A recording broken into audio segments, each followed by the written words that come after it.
សួស្តីម៉ាក់តោះយើងមកស្វែងយល់ពីវិធីងូតទឹកឲ្យកូនទាំងអស់គ្នាណា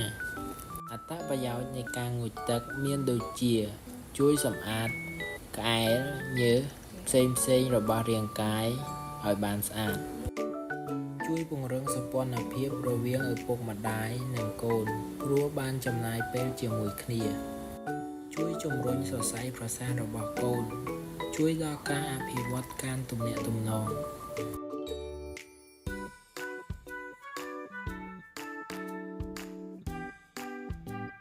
បន្ទាប់ពីរុំខ្លួនកូនរួចយកសម្លៃជ្រលក់ទឹកដាំពុះពីដុំ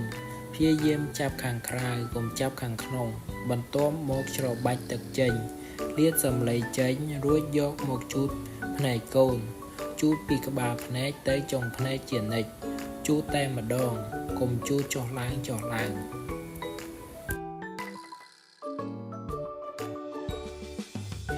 បន្ទាប់មកប្រើកន្សែងជ្រលក់ទឹកស្អាតពូតកន្សែងឲ្យអស់ទឹកយកមកជូតមុខកូនជុំវិញមាត់ច្រមុះតែកុំជូតត្រង់ភ្នែកព្រោះបានជូតរួចហើយបើជូតម្ដងទៀតអាចបណ្ដាលឲ្យឆ្លងមេរោគបាន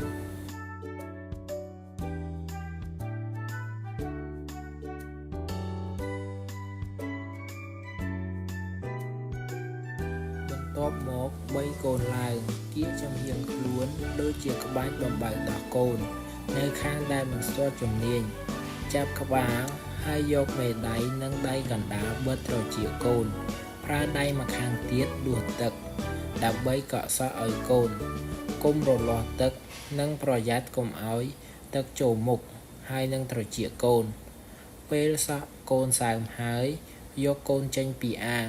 ច្របាច់សាប៊ូកក់សក់ដាក់ក្នុងដៃលាបលើសក់កូនកក់ឲ្យសព្វក្បាលកុំប្រើក្រចកកោសក្បាលកូនព្រោះនឹងមានរបួសបន្ទាប់មកយកកន្សែងសើមដដែលមកជូតពពុះលើក្បាលកូនរួចដងទឹកមកលាងក្បាលកូនម្ដងទៀតរហូតដល់ប្រាកដថាស្អាតហើយយកកន្សែងមួយផ្ទាំងទៀតដែលមិនទាន់ប្រើមកក្រាលទុកដាក់កូននៅលើកន្សែងរួចជូតក្បាលកូនឲ្យស្ងួតបន្ទាប់មកស្រាយកន្សែងដែលរុំខ្លួនកូនចេញយកកន្សែងដែលប្រើជូតក្បាលកូនមកជ្រលក់ទឹកស្អាតហើយពូតឲ្យអស់ទឹកចាប់ផ្ដើមជូតត្រង់ដងខ្លួនផ្នែកខាងមុខមុនដោយជូតកឃ្លាដៃ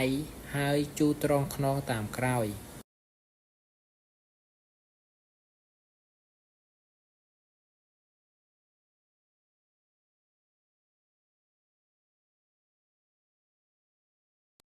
បន្ទាប់មកជូតត្រង់ដងខ្លួនខាងក្រោមដោយជូតជើងទាំងពីរមុនសឹមជូតប្រដាប់ភេទរួចជូតគូតកុំជូតចុះឡើងបន្ទាប់មកជូតខ្លួនឲ្យស្ងួត